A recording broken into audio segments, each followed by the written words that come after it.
হস্পিটেলত যাব ইমান সাজা সাজা কৰিব লাগে নেকি? মই সিদিনা যে কান্দি কাটি গৈছোঁ হস্পিটেলত, আজিতো জয় ভালে পাইছে, চিলনি খোচাবাহে যাম, সেইকাৰণে মনটা ভাল লাগছে। আজি কিয় নাহাহিম, কিয় নাচাজিম, সেইকাৰণে সাজিব লাগছে। সেইকাৰণে সাজি কাজি ওলাইছোঁ। সাজা সাজা কি আৰু কাপোৰখনটো পিন্ধিবই লাগিব, নিয়মৰ কথা। আৰু লিপষ্টিকটা লগাব নাপাহৰিবি। আজি লগাব লাগিব, সিদিনা লগাই নাই, মনটা বিৰাট বেয়া লাগি আছে না। নহ'লে আৰু একদম মনটাই বেয়া লাগিব যাওঁতে, বুজি পাইছোঁ। হাঁহিলে দাঁতকেইটা ওলাব, দাঁতকেইটা মানে অলপ বেয়া দেখা যাব। লিপষ্টিকটা লগালে দাঁতকেইটা জোকজোকা হৈ ওলায় আৰু এইবিলাক লাল দেখা যায় না, ভাল দেখে আৰু। দে সোনকালে ওলা।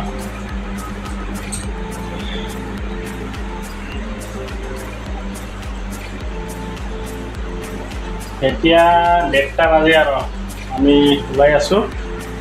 আৰু জয় আৰু মই ভাত খোৱা নাই, আৰু ছোৱালীজনী আৰু ছোৱালীৰ দেউতাই ভাত খাইছে।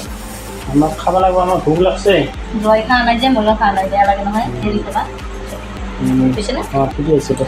মাথাটো অলপ বেছি চিটচিটা হ'ল। এনেকৈ ভাল লাগে মোক, হা নালাগে এনেকৈ ভাল। মানে ওলাই দিলে ভাল। ভিজিছে না পানী, ভিজিছে ভিজিছে, বেছি চিটচিটা হ'লে বেয়া দেখা যায় না। দেখক দে বেয়া বেয়া দেখা যায়। আজিকালি এনে চলি ষ্টাৰ্ট যায়। কৰে মানুহবিলাক আৰু কি চাবি দে হ'ব। ছোৱালী খং উঠিছে, ৰাতিপুৱা ভাত খোৱা নাই, কণী নাই যে, সেইকাৰণে কণী নোহোৱাকৈ ভাত খোৱা নাই। কণী নাথাকাৰ কাৰণে ভাতে খোৱা নাই না। সেইকাৰণে কি খং ফলা দালি আৰু কোমোৰা ভাজি ভাত খাম, তাৰ এতিয়া মাছ আনিছে ৰাতিপুৱা। দালিতে ধুনীয়া হৈছে কিন্তু মই খালোঁ নহয়। দে ওলা ওলা সোনকালে ওলা। ইপিনে আমাৰ একদম চোতালত গাড়ীও আহি ৰখি আছে, চা একদম চোতালত সোমাই দিছে আমাৰ।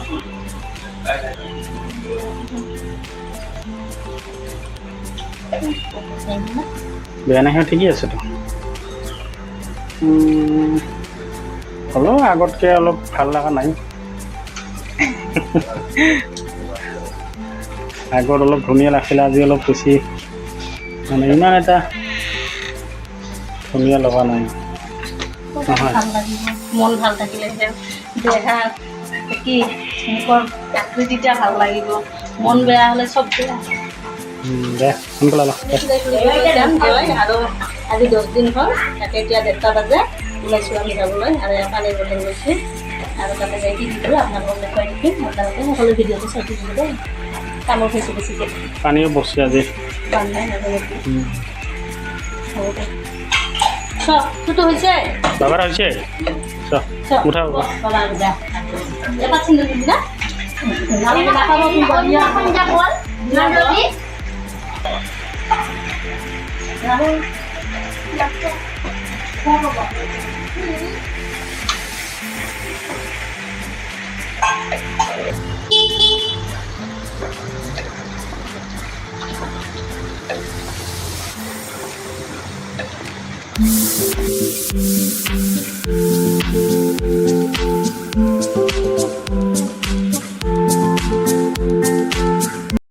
আমি আহি পালোঁ গোৱালপাৰাত, আৰু গোৱালপাৰাত আহিলোঁ জোৱাই চিলনি খচাবলৈ, কাৰণ আজি 10 দিন হ'ল, সেয়ে ডক্টৰে মাতিছে 10 দিনত আহিবলৈ। আৰু সেই হিচাপে আমিও আহিলোঁ গোটেইকেইজনে। মোৰ লগত আহিছে মোৰ ভাইটি আৰু মোৰ মানুহজন, আৰু ছোৱালী জোৱাই আহিবই লাগিব দেচোন, জোৱাইৰে ট্ৰিটমেণ্ট কৰি আছোঁ।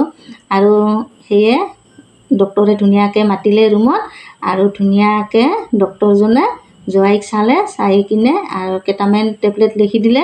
সেই হিচাপে মানুহজনে ঔষধখিনি লৈ আছে, আৰু আমিও যাই আছোঁ চলেছত, কাৰণ আঙুলিটো কাঁচা আছে, চিলনি খচাব পৰা হোৱাই নাই। সেয়ে চলেছত ধুনীয়াকৈ ড্ৰেছিং কৰি দিব, আৰু ডক্টৰে সেয়ে মাতিছে আমাক ড্ৰেছিং কৰিবলৈ চলেছত। জোৱাইক লৈ আমি চলেছত আহি পালোঁ, আৰু সঁচাকৈ মনটো বহুত বেয়া লাগিল, কাৰণ ভাবিছিলোঁ চিলনিটো খচা যাব সোনকালকৈ, ইমান দিন হ'ল 10 দিন হ'ল দেচোন দে, তথাপি আঙুলিটো শুকাই নাই, সেইকাৰণে মনটো বহুত বেয়া লাগিল। আৰু জোৱাইক লৈ আমি ওপৰত যাই আছোঁ লাহে লাহে, আৰু ডক্টৰো আহি আছে, আৰু ধুনীয়াকৈ ইয়াতে ড্ৰেছিং কৰি দিব। আৰু জোৱাইও মনটো বেয়া লাগি আছে, সেয়ে কৈ আছে ইমান দিন হ'ল আঙুলিটো শুকাই নাই, আৰু আমিও গোটেইকেইটাই বুজাই আছোঁ শুকাব সোনকালকৈ, কাৰণ ডাবুল চিলনি পৰিল দেচোন, বহুত কষ্ট পালে। আৰু এই ডক্টৰজনৰ ট্ৰিটমেণ্ট বহুত ভাল, সেয়ে আপোনালোকে যদি আহিব খোজে কটা চিঙাৰ বাদে, এয়া ডক্টৰজন যাই আছে দে, এই ডক্টৰজনে জোৱাই ট্ৰিটমেণ্ট লৈছে আৰু আমিও ধুনীয়া কৰি ড্ৰেছিং কৰি আহিলোঁ। আৰু জোৱাইৰ মনটো সঁচাকৈ বহুত বেয়া আৰু আমাৰো মনটো বেয়া, কিন্তু আমিও যদি মনটো বেয়া কৰি থাকোঁ জোৱাই দুখ কৰিব, সেয়ে আমি মনত দুখ লৈও হাঁহি আছোঁ। আৰু এয়া মোৰ ভাইটি দে, গোটেইকেইজন এতিয়া আমি ঘৰত যাই আছোঁ। আৰু এইকেইটা দিন বেলেগ ভিডিঅ' দিবই পৰা নাই, আপোনালোকৰ চাগে আমনি লাগিছে, কি কৰিব, ওলাবই পৰা নাই দেচোন, জোৱাইক লৈয়ে ব্যস্ত হৈ আছোঁ। আৰু যিসকলে মোৰ ভিডিঅ'টো নতুন চাই আছে ছাবস্ক্ৰাইব কৰিবলৈ নাপাহৰিব, লাইক দিব, শ্বেয়াৰ কৰিব। আৰু এতিয়া আমি আহি পালোঁ ঘৰ, আপোনালোকে মোৰ ভিডিঅ'টো শেষলৈ চাই থাকিব দেই। বিদ্যালয়ৰ পৰা আহিলোঁ, জোৱাইক লৈ গৈছিলোঁ আঙুলিটোৰ চিলাই খুলিবলৈ, আৰু আঙুলিৰ মানে কেঁচা আছে আঙুলিটো, সেইকাৰণে চিলনি খুলিব পৰা নাই, 5 দিন পাছত যাব কৈছে। আৰু তাতে চলে ধুনীয়াকৈ ড্ৰেছিং কৰি দিল। আৰু মানে মনটোও বেয়া লাগিল অকণমান, তাৰমানে আজি খুলিব পালে ভাল লাগিল হয়। আৰু হাতৰখিনি শুকাইছে, আৰু এই আঙুলিটো 1 মাহ ৰখা কৈছে, আঙুলি দুটা 1 মাহ পাছত খুলিব কৈছে ফিংগাৰ বক্সটো। আৰু ভিডিঅ'টো চাই আপোনালোকে কেনে পালে নিশ্চয় কমেণ্ট কৰি জনাব। আৰু আজিৰ ভিডিঅ'টো ইমানে, লগ পাম নেক্সট ভিডিঅ'ত।